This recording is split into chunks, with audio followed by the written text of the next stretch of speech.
کوئی ماں فاطمہ زہرا جیسا کردار اپنانا چاہتی جب باپ علی المرتضیٰ کا کردار کا حامل بنے گا، ماں فاطمہ زہرا کے کردار کا حامل بنے گی تو بچہ حسین اعظم بن کر دنیا میں مسلمانوں اگر آپ چاہتے ہو کہ آپ کے بچے آپ کے وفادار بنے، آپ کے خدمت گزار بنے، تو اپنے بچوں کی تربیت کرو۔ میں آخری بات کہہ کے اپنی بات ختم کر دوں گا، یہ نہ میں حدیث کی بات بتا رہا ہوں، میں ایک اردو کا اخبار پڑھ رہا تھا بات کی تربیت کے حوالے سے، ایک اردو کا اخبار پڑھ رہا تھا، اس میں ایک آرٹیکل تھا، آرٹیکل میں ایک واقعہ تھا، ایک اسکول کا کلاس تھا، اس میں بہت سارے چھوٹے چھوٹے بچے، جیسے کہ عموماً کلاس ہوتے ہیں، اسکول کے کلاس ٹیچر نے بچوں سے پوچھا بچے بڑے ہو کر کیا بننا چاہتے ہو؟ تو عموماً جو جواب ہوتا ہے میں ڈاکٹر بنوں گا، میں ٹیچر بنوں گا، میں انجینئر بنوں گا، میں فلسفر بنوں گا، میں یہ بنوں گا، میں وہ بنوں گا، سب میں جواب تھا۔ ایک بچہ خاموش بیٹھا ہوا تھا، اس کے استاد نے ٹیچر نے پوچھا بیٹا تو خاموش ہے، تجھے کچھ نہیں بننا ہے؟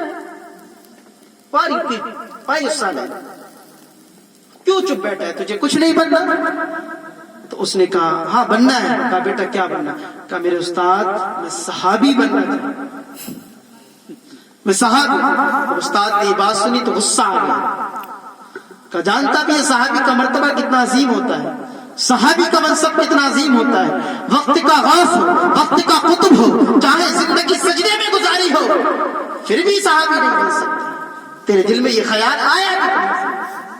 بچے نے کانپتے ہوئے کہا میرے دل میں خیال اس لیے آیا کہ جب بھی رات کو میں سوتا ہوں نا تو میری ماں مجھے صحابہ کے واقعات سناتی ہے، صحابہ کی بہادری کے، صحابہ کی جرات کے، صحابہ کی ہمت کے، صحابہ کے عشق رسول کے واقعات سناتی ہے۔ جب میں اپنی ماں سے سنتا ہوں میرے دل میں یہ خیال آتا ہے کہ اب سے 1400 سال پہلے جو جماعت گزری، 1400 سال کے بعد کسی کی ماں کسی کے بیٹے کو صحابہ کے واقعات سنا رہی ہے، اگر میں بھی صحابی بن جاؤں جو 1400 سال کے بعد کوئی ماں اپنے بیٹے کو میرے واقعات سنائے، تو کہا میں اللہ کا نبی کا صحابی بننا چاہتا ہوں۔ یہ بات اس کا مطلب سمجھے آپ دیکھیں، چونکہ اس کی ماں اسے صحابہ کے واقعات سنانا چاہتی تھی، اس لیے اس کے دل میں خیال آیا۔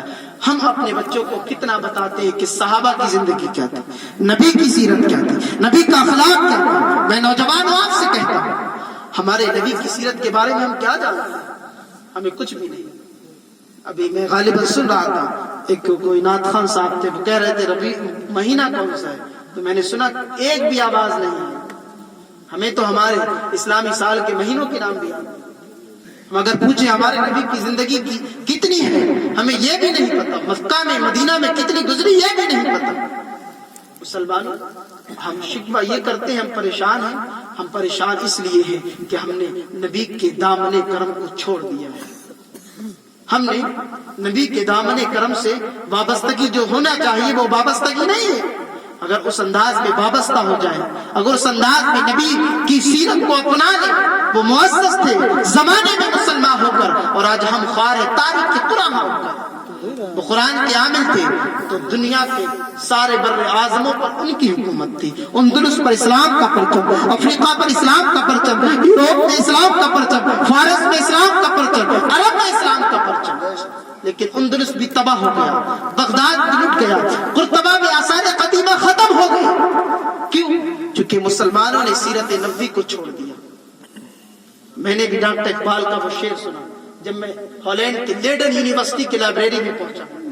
ہالینڈ کا ایک شہر ہے جس کا نام لیڈن ہے، اس میں ایک بہت بڑی دنیا کی یونیورسٹی ہے اور اس میں اسلامی خطوط رکھے ہوئے، بڑے بڑے محدثین کے خطوط رکھے ہوئے ہیں اس لائبریری میں، بہت بڑی لائبریری ہے۔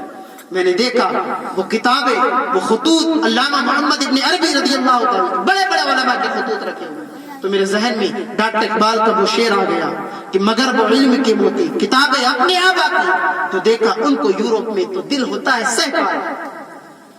وہ کتابیں جو ہماری لائبریری کی زینت ہونی چاہیے ہم ان کو یورپ کی لائبریری میں دیکھتے ہیں۔ ہمارے گھروں میں تو لائبریری کے لیے کونا بھی نہیں ہوتا ہے، نبی کی سیرت کی کتاب بھی نہیں ہوتی، ہمارے ہاتھ میں پیسہ آتا ہے چلا جاتا ہے، لیکن خدا کبھی توفیق نہیں دیتا کہ نبی کی سیرت کی کتاب ایسی لائے جو خود بھی پڑھے اور بچوں کو پڑھ کر سنائے۔ اگر خود نہیں جانتے تو بچوں کو دیں، بچے پڑھے اور ہم خود سنیں، تو بتاؤ پھر تباہی کیوں نہیں آئے گی، ذلیل کیوں نہیں ہوگی، رسوا کیوں نہیں ہوگی؟ یہ ایک سجدہ جسے تو گرا سمجھتا ہے 1000 سجدوں سے دیتا ہے آدمی کو نجات، ہم نے رب کی بارگاہ میں جھکنا چھوڑ دیا، آج ہر در پہ جھک رہے ہیں۔ اگر رب کی بارگاہ میں جھکتے تو قسم رب کعبہ کی، جو سر رب کی بارگاہ میں جھکتا ہے رب اس سر کو پھر کسی کے سامنے کبھی جھکنے نہیں دیتا ہے، کیونکہ وہ سر پھر عظیم ہو جاتا ہے، وہ سر عرفہ ہو جاتا ہے، وہ سر اعلیٰ ہو جاتا ہے۔ تو اپنے آپ سے یہ وعدہ کرو، ہم نبی کی سیرت کو پڑھیں گے، ہم نبی کی سیرت کو سمجھیں گے، اور نبی کی سیرت کو پڑھنے کے بعد اس سیرت پر عمل کریں گے۔